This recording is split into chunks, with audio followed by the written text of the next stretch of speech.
que están horas y horas, trabajan 8 horas, y que creo que en esas 8 horas le dan solamente una vez permiso para que vayan al baño. Entonces están aguantando ahí la orina, las ganas de orina. ¿Sí? Entonces ellas también probablemente sean, ¿no? El trabajo que ellos desarrollan también sea una condicionante para que hagan ese tipo de eventos. Entonces usted, joven médico, le indica, ¿sabe qué, señorita? Necesito que se haga usted un examen de orina completa más un urocultivo y antibiograma. ¿Sí? La paciente se va al laboratorio, el encargado del laboratorio dice, ¿sabe qué? Vas a tener que recolectar en este frasco estéril tu primera orina en la mañana, previo aseo. La orina la vas y la dejas hasta la hora laboral. El profesional de laboratorio hace el sedimento urinario, verdaderamente se da cuenta que hay una infección, sí, pero el urocultivo es para determinar qué, como su nombre lo indica, uro viene de orina, cultivo de orina, para identificar el germen que está ocasionando la infección urinaria. ¿Sí? Entonces, ¿qué hace el biólogo, el microbiólogo? Primero, ¿qué cosa? Lo que hablábamos en la clase pasada. Primero, va a sedimentar la orina y después la orina va con esta hacen aro. Acá supongamos que ya está la orina centrifugada, va a tomar una muestrita de orina y la va a trasladar a un medio de cultivo líquido. ¿Sí? La pone y la mezcla, ¿no es cierto? Ese medio de cultivo líquido, ¿cómo se llama? Caldo peptona o caldo nutritivo. Que pueden ser líquidos o sólidos. Sólidos se llamaría agar nutritivo. Y si es líquido, caldo nutritivo. ¿Qué representa el caldo nutritivo, el agar nutritivo? Como su nombre lo indica, son nutritivos. Son medios de cultivo que tienen, ¿sí? ¿Qué cosa? Los mínimos requerimientos para que una bacteria pueda crecer. Una vez que he sembrado mi muestrita de orina en ese caldo nutritivo o agar nutritivo, yo la llevo a incubar. ¿A cuántos grados? A 37 grados. Para que haya desarrollo, por lo menos tiene que pasar 6 a 8 horas como mínimo.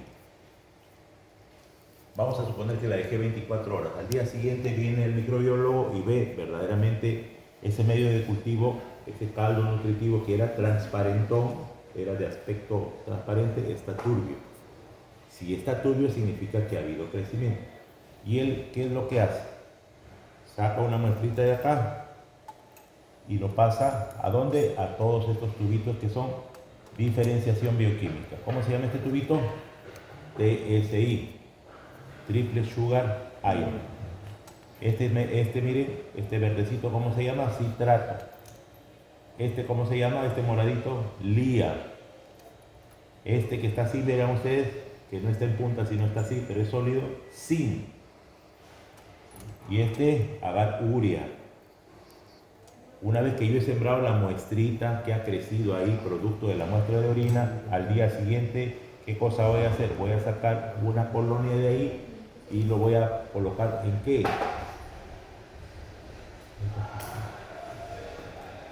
En un caldo nutritivo nuevamente. Lo voy a colocar 6 horas para que haya crecimiento y después voy a tomar una muestrita de ahí y lo voy a sembrar en un agar.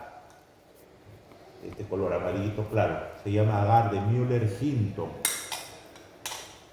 Recuerden, cuando escuchen ustedes la palabra antibiograma, inmediatamente recuerden ustedes del agar de Müller-Hinton. Los antibiogramas, ya sean de muestras de orina o de muestras de heces, se hacen en agar Müller-Hinton. Hay un montón de tipos de agar, ¿no es cierto? El agar sangre, ¿para qué servía?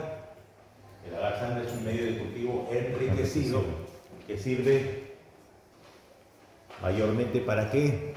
Para gram positivo. El agar Maconkey, ¿para qué sirve? Para gram negativo. ¿Ya? El agar de Müller-Hinton, ¿para hacer qué cosa? Los antibiogramas. Muy bien. Vamos a suponer que acá está el inóculo, que ustedes ven allá, que dice inóculo, miren, está turbio porque ha habido crecimiento. Con un hisopo, no con acenaro, sino con un hisopito, ¿han visto? los hisopitos, ¿sí? Que tienen en la puntita un algodoncito. Introducen el hisopo en el inóculo, aquí. Agarran su Müller-Hinton, agarran de Müller-Hinton y siembran. En una sola dirección, no hacen esto. No, en una sola dirección. Abren y siembran en una sola dirección.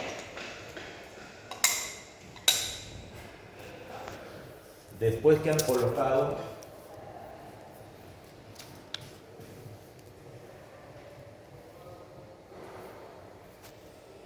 miren, ahí está. La primera imagen que está acá es donde yo, ¿qué cosa? Introduzco mi hisopo en el inóculo donde ya hubo crecimiento bacteriano. Luego, ¿qué hago? Lo siembro por dispersión, agotamiento, ¿qué cosa? En el agar de Müller-Hinton. Aquí. Todo. Y una vez que he sembrado, ¿qué cosa? Voy a colocar, ¿qué cosa? Estos papelitos que ustedes ven acá y que tienen unas letritas, en este caso no solamente es simulador nada más, ¿ya? Vienen los antibióticos. Los antibióticos verdaderos son papelitos así que han sido puestos en contacto con diferentes tipos de antibióticos. Y que después que yo he hecho la siembra con mi hisopo del agar Müller-Hinton, voy a colocar así, con una pinza estéril, mis antibióticos en toda la plaquita, acá, a una distancia mínima de 2 centímetros. Repito, esos papelitos que son antibióticos impregnados o bañados o sumergidos en antibióticos. Una vez que yo he puesto acá, cada 2 centímetros, lo que alcance, ¿dónde lo llevo? Si ya sembré, ya puse los antibióticos, tengo que llevarlos a la estufa a 37 grados. Y miren lo que va a ocurrir.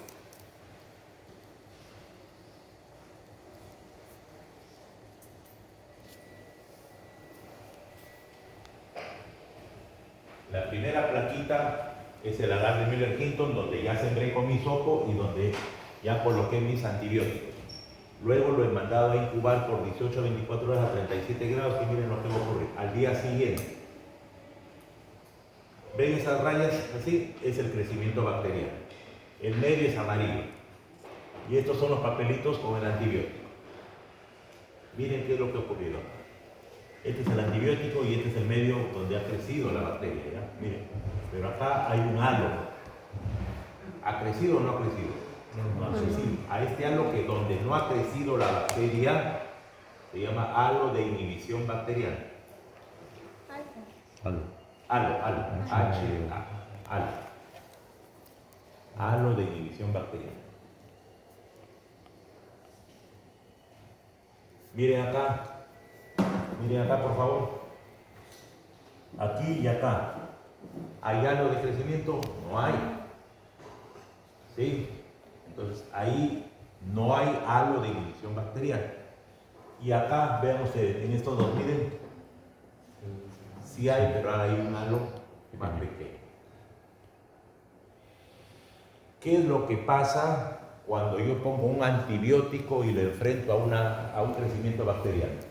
Va a haber una respuesta. O a favor de la bacteria o en contra de la bacteria. Vuelvo a repetir. Si yo pongo a una bacteria, al crecimiento de una bacteria, lo pongo frente a un antibiótico, van a haber dos tipos de respuestas, nunca la misma. O hay resistencia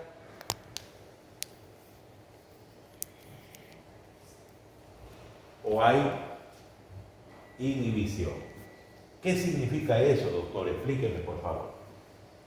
Si acá hay crecimiento bacteriano y yo he puesto el antibiótico no ha permitido que crezca la bacteria acá a través de un halo de inhibición, significa que esta bacteria ha sido sensible a este antibiótico. Se ha dejado vencer, en otras palabras. Se ha interpuesto el antibiótico. Pero acá y acá, ¿qué ha pasado? La bacteria ha sido más poderosa, más virulenta que el antibiótico. Y ha crecido, porque no ha permitido que el halo ni siquiera forme un pequeño halo. El antibiótico no ha permitido que ni siquiera forme un pequeño halo. En este caso, ¿qué cosa? Vemos que la bacteria, ¿qué cosa? Se ha interpuesto al poder del antibiótico. Y acá, doctor, en estos dos, ahí es intermedio. Significa que la bacteria no ha podido demostrar su capacidad de virulencia, pero que a la vez el antibiótico no ha podido ejercer todo su potencial. Entonces vean ustedes, cuando hay un halo grande, se va a denominar sensible. Cuando no hay halo, es resistente. Y cuando hay un halo pequeño, se llama intermedio. Así lo van a interpretar, porque ustedes van a ser médicos, ¿ya? Y cuando reciban el informe del urocultivo más el antibiograma, ustedes van a ver esas letras nomás. R de resistente, S de sensible y la I de intermedio.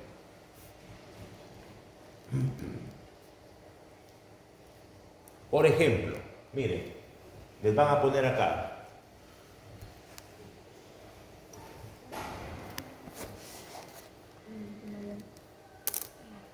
Por ejemplo,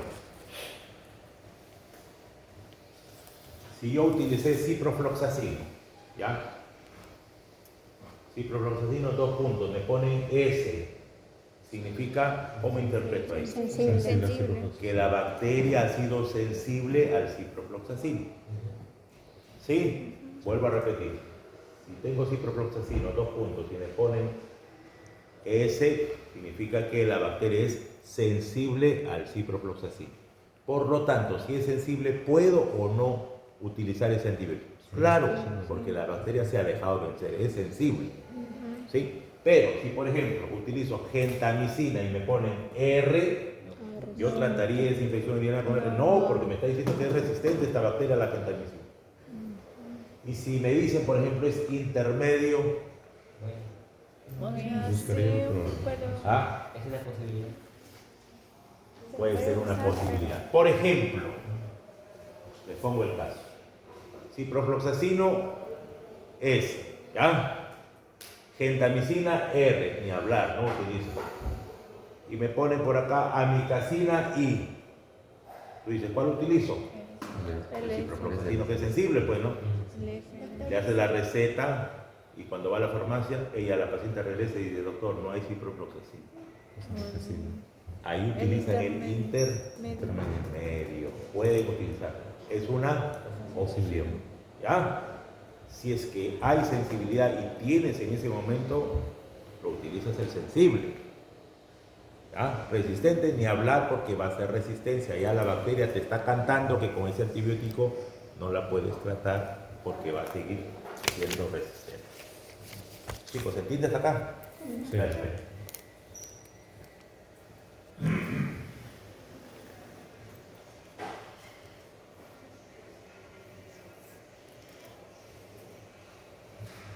Ese es un avance del nivel quinto.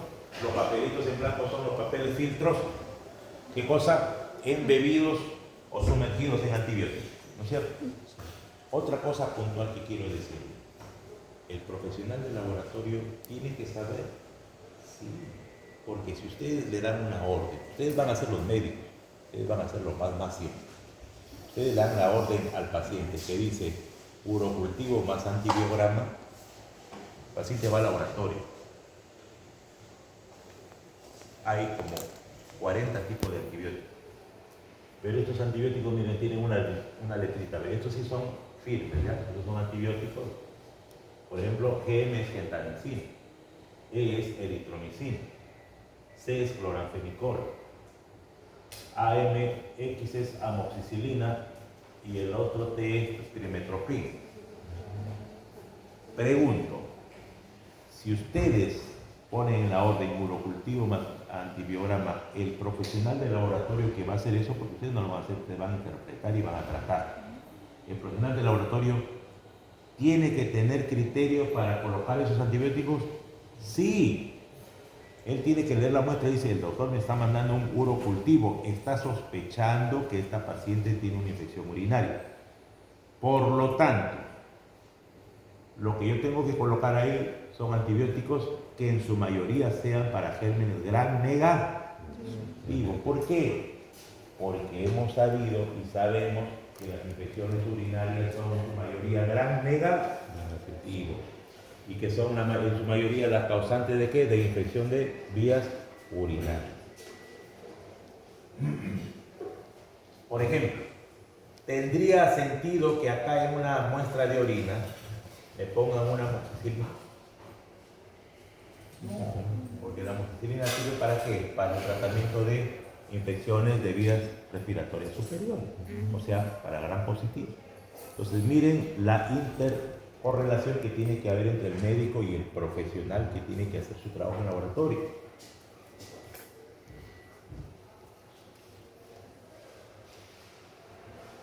Miren acá estos tremendos halos de inhibición. Sensibilidad al ojo nomás. Ahí hay otra sensibilidad al ojo, acá hay otra y allá sí es un intermedio más pequeño. ¿Sí? Entonces, el halo de inhibición, es decir, que ha evitado el crecimiento de la bacteria, significa que la bacteria es sensible a este tipo de antibióticos. Vuelvo a repetir, la S significa sensible a tal antibiótico, es decir, con ese antibiótico tengo que tratar a la infección bacteriana. R significa que es resistente, no podría tratar la infección con ese antibiótico porque me está señalando que es resistente. ¿Sí? Perfecto.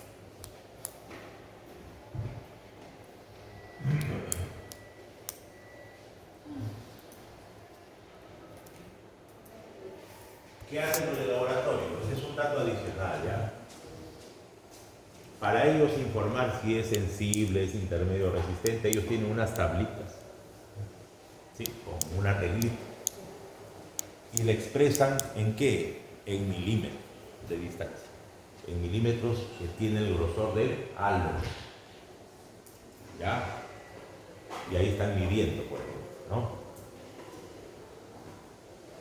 Cuando es un halo grande, eso no les voy a hacer aprender porque eso no es chamba de ustedes, es chamba de ustedes. Cuando es un halo grande, significa que es sensible. Cuando no se produce halo, significa que es resistente. Y cuando se produce un halo pequeño, es intermedio.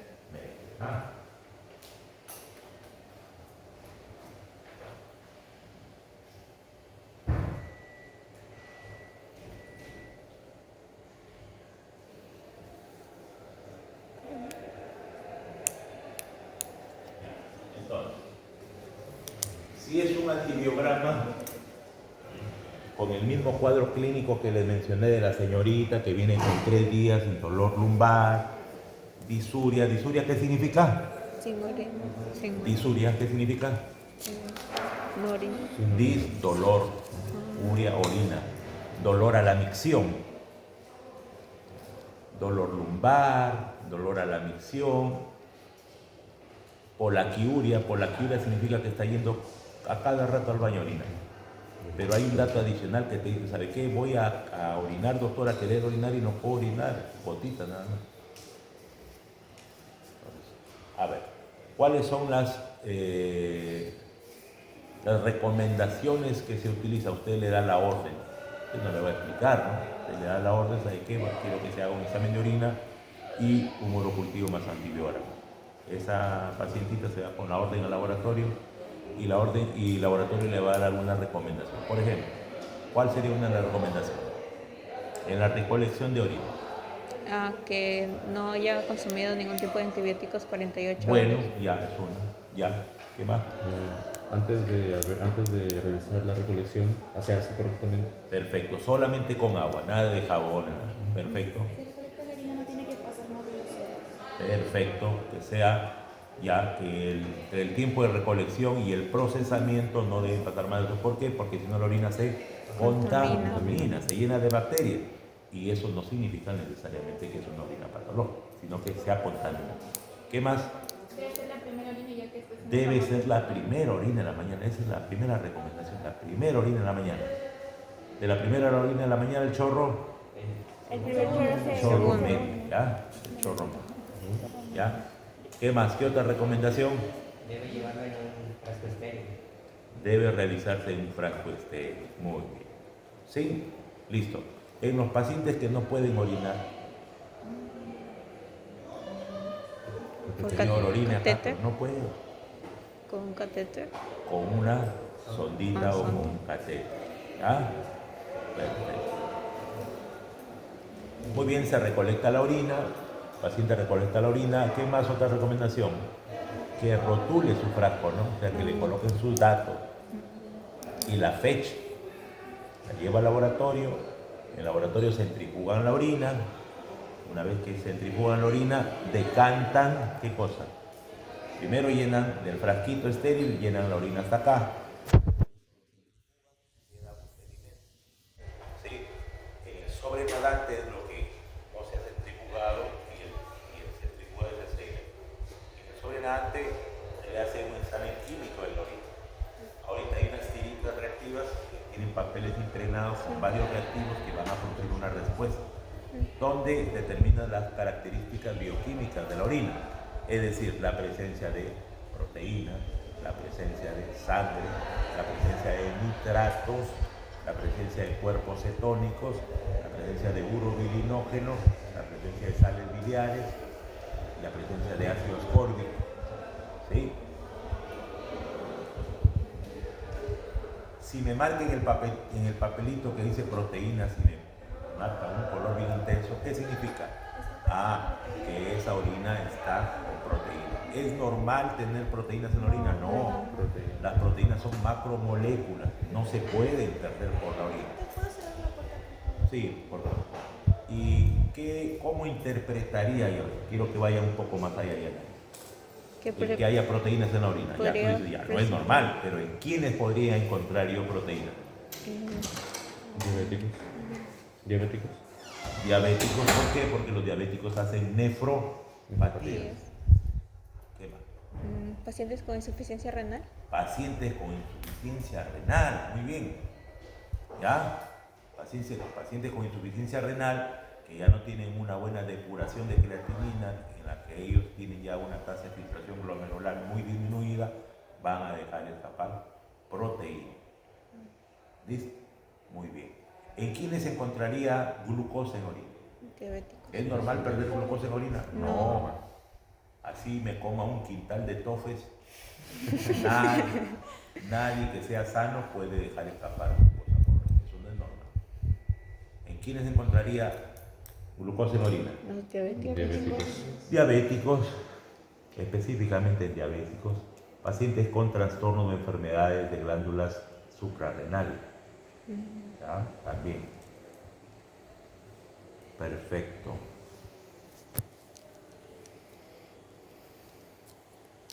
¿En quiénes se encontraría hematíes en la orina? ¿Pacientes que tienen cálculos? Sí. Cálculos, por ejemplo. Sí. Los cálculos cuando bajan por el tracto urinario, a veces hay cálculos que son dentados o que son espiculados. ¿Sí? Son como una... ¿Han visto los espóndilos ustedes? Como unas conchas esas espinosas así, ya, pero en miniatura. Así. Cuando van descendiendo, van rasgando toda la mucosa del ureter, del tracto urogenital. Y eso es lo que produce el dolor intenso. Pues. El dolor por cálculos renales se llama cólico nefrítico. Es uno de los dolores, quizá el dolor más intenso que haya. ¿Alguien de ustedes sufre de cálculos al riñón? Ya, pero quizás sea el dolor más intenso que haya. Es un dolor antiálgico. Antiálgico significa que, por ejemplo, a ver, les pongo un ejemplo. El paciente con apendicitis, el paciente con peritonitis, está acostadito en su cama.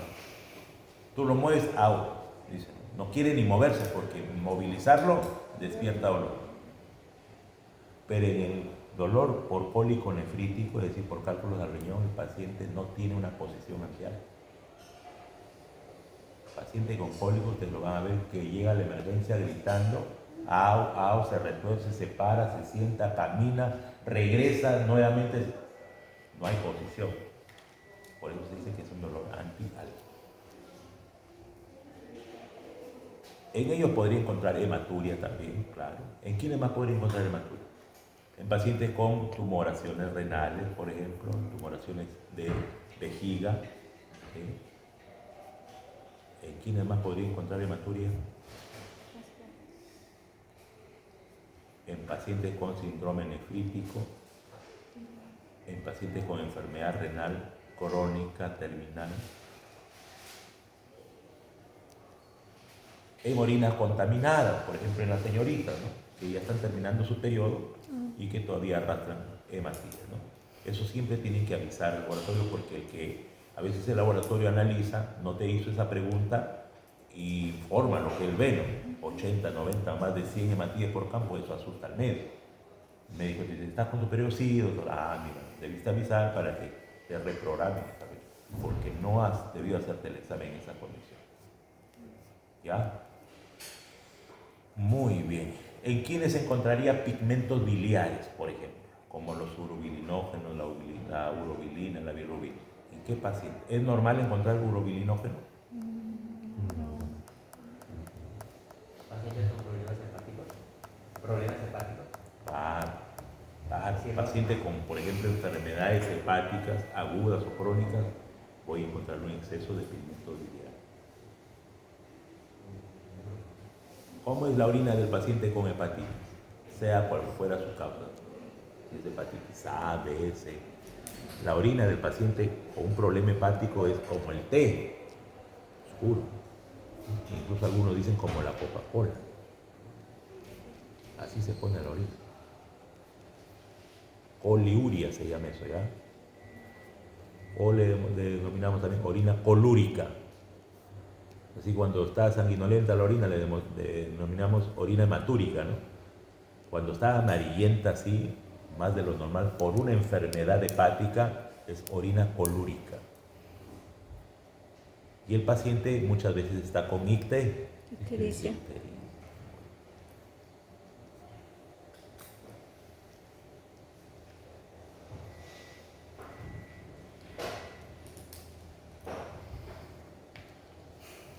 Muy bien.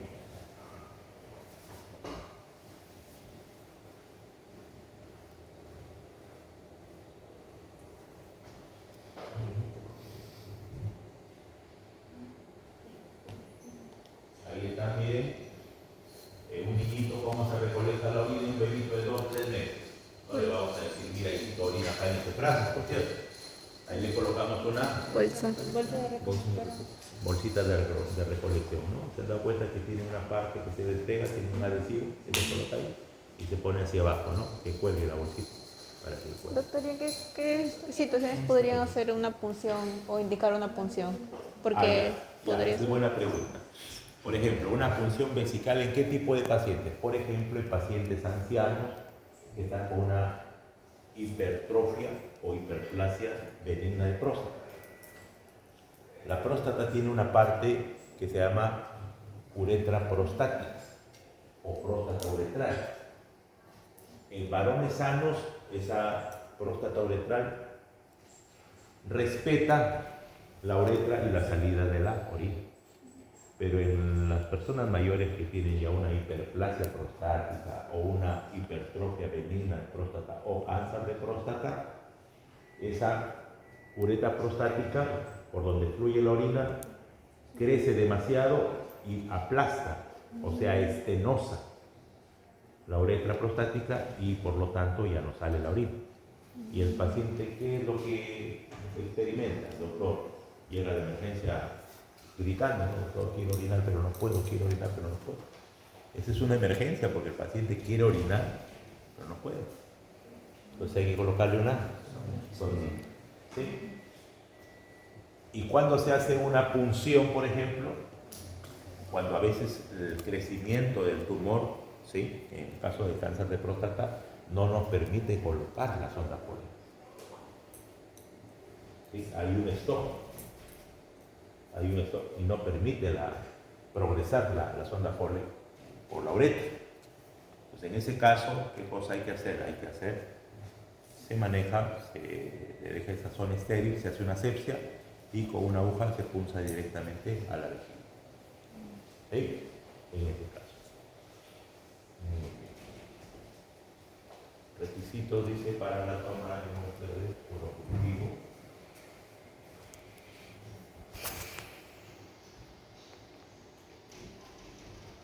Antes de la administración de antibióticos, siempre que sea posible, eso ya lo hemos dicho, si la muestra es por ficción espontánea, debe celebrarse a la primera hora de la mañana. El paciente o el profesional que tome la muestra deberá lavarse bien las manos, las muestras se debe recoger después de limpiar los genitales con agua. Acá estoy en desacuerdo, solamente con agua. ¿Por qué con jabón no? Porque a veces el jabón arrastra el contenido a la muestra de orina y la contamina. Se deberá descartar la primera porción de la orina y se recoge los 15 mililitros restantes, se colocará la muestra de trato estéril de bocancha, dice, y rotularizar. Dice, mire, procedimiento para el objetivo, recepción de la muestra en laboratorio de microbiología, dice, los cultivos deben realizarse en una cabina de bioseguridad o cerca del Museo Bunce, que ya lo mencionaba la semana pasada. Los medios de cultivo a utilizarse pueden ser agar macoque y agar sales. Los dos agares pueden ser utilizados para el urocultivo. Pero si usted me dice, doctor, ¿cuál sería el agar más ideal? El agar macoque. ¿Ya? El agar macoque. El agar sangre es un medio enriquecido, pero más se utiliza ¿para qué? Para las bacterias que son cocos gram positivos. Porque la mayoría de ellos que tiene hemolicina. Creo que en la clase pasada hemos visto, ¿no?, qué tipo de hemólisis producen. Alfa hemólisis, beta hemólisis, gamma hemólisis. Las las enterobacterias que producen infección de vías urinarias, casi ninguna produce, salvo un género que es el Escherichia coli, que tiene una hemolicina. Después ninguna otra produce hemólisis. Entonces lo ideal en un cultivo es para la utilización, o es la utilización de la macoque. Ustedes me dicen, ¿puede crecer también a la sangre? La respuesta es sí, pero no sería el medio ideal para enterobacterias.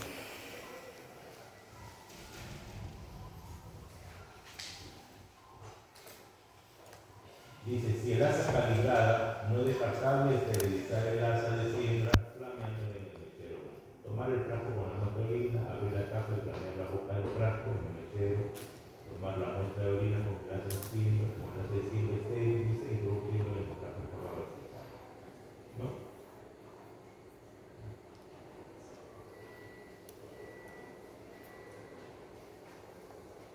Es lo mismo que les estoy explicando, ¿no? Miren. Ustedes toman la orina acá, centrifugan la orina y del sedimento con un asa en aro siembran ¿dónde? Aquí o en su agar nutritivo. De su agar nutritivo toman una colonia y lo van a sembrar en su agar macoque. De su agar macoque, ¿qué cosa? Repican una colonia y lo siembran en sus medios de diferenciación bioquímica. ¿Por qué, doctor, en los medios de diferenciación bioquímica? ¿Por qué? Porque en el agar macoque me crecen casi todas las enterobacterias.